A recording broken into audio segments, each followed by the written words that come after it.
कटनी जिले के कैमूर में गोलीकांड में जान गंवाने वाले नीलेश रजक का बुधवार को अंतिम संस्कार किया गया।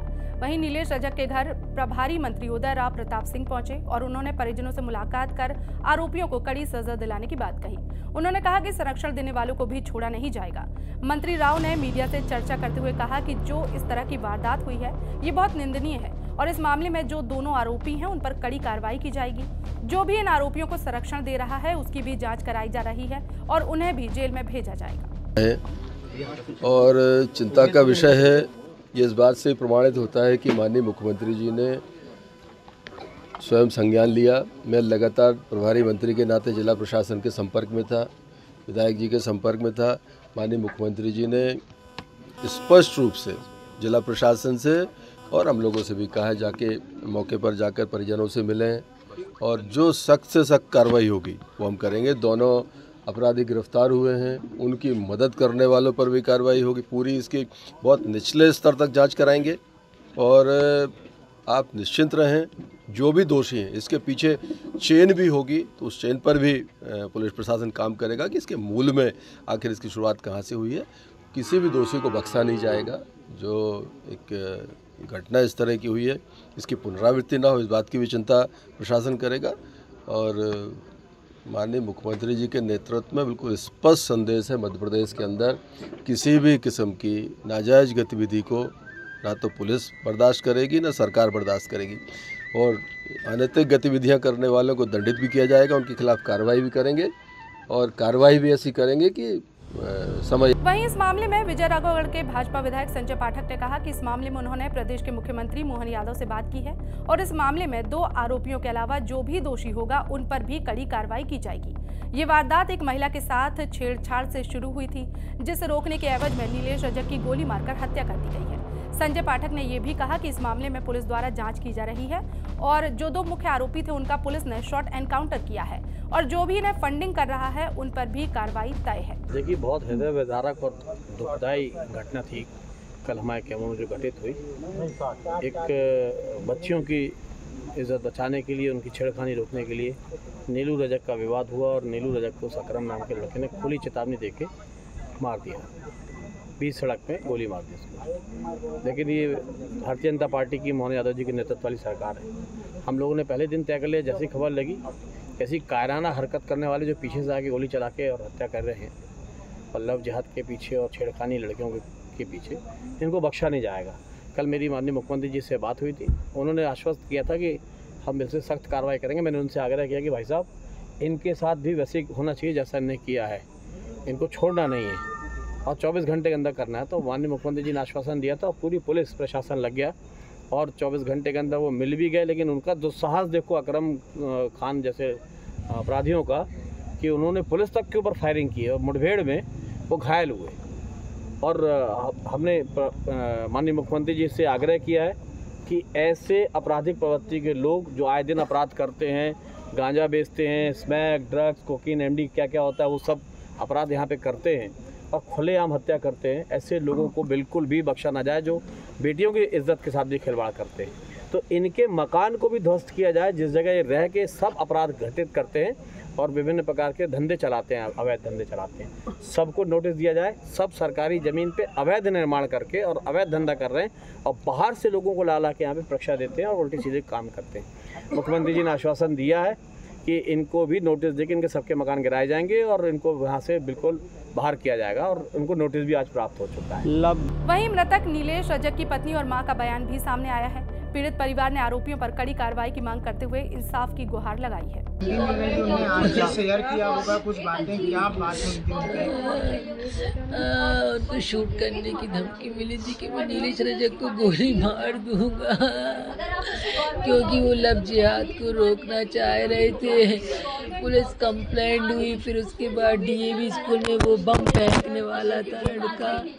वहाँ का मैनेजमेंट, पीटीआई, प्रिंसिपल सबको मालूम है, झगड़ा हुआ था, झूठी एफआईआर किए थे इनके ऊपर।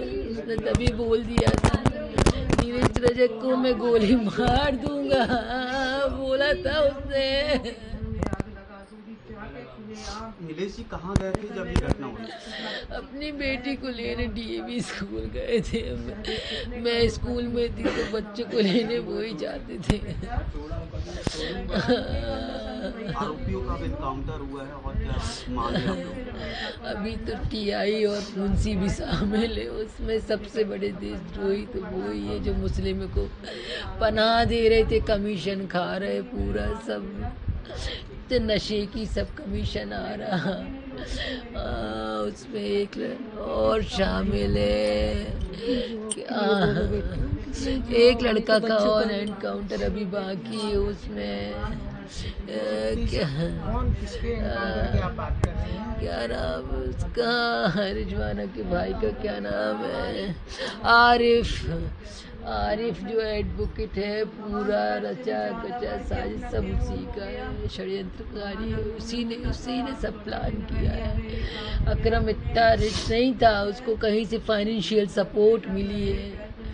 यहाँ की नवाब फैमिली है, उनकी भी हो सकती है, उनकी भी उन्होंने हेल्प की। पूरे मामले में जो जोसेफ की बात आई है, क्या कभी नीलेश जी की कोई जोसेफ से भी कोई बात नहीं थी भैया। नीलेश जी की अकरम से भी इतना बड़ा विवाद था ही नहीं। वो तो इतनी हेल्पिंग नेचर, 2 बजे रात में भी सबकी हेल्प करने पहुँचते थे। कोई इतना बड़ा झगड़ा नहीं था, स्कूल का मैटर था, कंप्लेंट हो गई थी, काउंटर केस बन गया था, ख़त्म बात हो गई थी। लेकिन शूट करने की बात वो कह रहा था, मुझे मालूम है, उन्होंने बता रही थी कि थाने से कोई सपोर्ट नहीं कर रहा। बताए थे मुझे टीआई चौबे और मुंशी प्रेम पटेल का नाम बताए। थाने ने कोई प्रशासन ने हेल्प नहीं की। अगर करते तो आज नीलेश रजक को मर्डर नहीं होता भैया। उनको और कौन से लोग धमकी दे रहे थे और किस तरह की धमकी दे रहे थे? और कोई नहीं, यही मुस्लिम लोग हैं यहीं के अमरैया पार के, यहीं के अमरैया पार के मुस्लिम लोग हैं। बाकी सामने से नहीं मारा, वो भी धोखे से मारा, उनको पीछे से मार दिया। क्या कारोबार है जो जिनके आरोपी हैं? सब छल रहे हैं एक दूसरे के। नवाब का तो बहुत बड़ा बिजनेस है, वही सबको संरक्षण देता है, उसी के ये आरिफ और ये अकरम वगैरह सब उसी के सब पैसे में चल रहे हैं। फाइनेंशियल पूरी हेल्प होती है उन लोगों के लिए। आपने बताया जिस तरह नशे का भी कारोबार वगैरह करते रहेंगे। किसका? नशे का वगैरह का सब अमरैया पार में चल रहा है, वाइन का, देसी शराब, वहाँ पे और भी कोई नशे वगैरह पता नहीं कौन कौन सी, उनका भी सब ड्रग सब चल रहा अमरैया पार में। पुलिस को सब मालूम था, बहुत सालों से मालूम था, लेकिन कोई कार्रवाई नहीं। अभी आप क्या मांग करते हैं? इंसाफ चाहिए भैया हमको, तो मेरे पति की मौत का इंसाफ चाहिए। लोग प्रूफ मांगते, मीडिया प्रूफ मांगती है, सब कुछ है हमारे पास, तो और क्या बच्चा। मेरे बच्चे अनाथ हो गए। मैं ये चाहती हूँ बेटा, जैसे मेरा बेटा गया है तो जो महादुश्मन है उनको उसी जगह पे खड़ा करके सबके सामने कूट कूट के जला जाना चाहिए, तब मुझे संतुष्टि होगी बेटा। कूट कूट के जलाना उसको, तड़पा तड़पा के, जैसे मेरा बेटा तड़प के मेरे को छोड़ गया। बूढ़ी माँ, छोटे छोटे उसके बच्चे हैं, मैं कहीं से तो बच जाता मेरा बेटा। और सब कोई मेरे बेटा के लिए मदद करना, मेरे पास कुछ नहीं। क्या धमकी मिल रही थी उनको? किस तरह की धमकी मिल रही थी? कैसी धमकी मिली थी बताओ? बेटा हमारा कुछ नहीं, बाहर की बात बताता था बेटा हमको, कभी भी कभी। आपका बेटा क्या करता था? मेरा बेटा कभी नहीं मुझे कुछ बताता था। आपके घर के बाहर गायों के लिए व्यवस्थाएं की गई हैं, तो क्या? हम गौरक्षक का अध्यक्ष था, भूतपूर्व बजरंग दल का अध्यक्ष था, बजरंग दल का भी अध्यक्ष था, अध्यक्ष था, और ये सामने गौरक्षक दल का था, गौरक्षक का अध्यक्ष रहा, फिर गौ माता केंद्र का सेवक बन गया था मेरा बेटा। उसकी गाय अभी रो रही है, चिल्ला रही, उसके लिए इतना प्यार करता था। मैं ये चाहती है कि मेरे बेटा को आत्मा की शांति जल्दी मिले और उसको कूट कूट के जलाया जाए उसी स्थान पे, और मुझे खड़ा किया जाए वहाँ पर। बता दें, कटनी जिले के कैमूर थाना क्षेत्र में मंगलवार को बीजेपी बूथ अध्यक्ष और बजरंग दल के नेता नीलेश उर्फ नीलू रजक की दिन दहाड़े गोली मारकर हत्या कर दी गई थी। भाजपा नेता की हत्या करने वाले आरोपियों को कटनी पुलिस ने शॉट एनकाउंटर कर गिरफ्तार कर लिया था।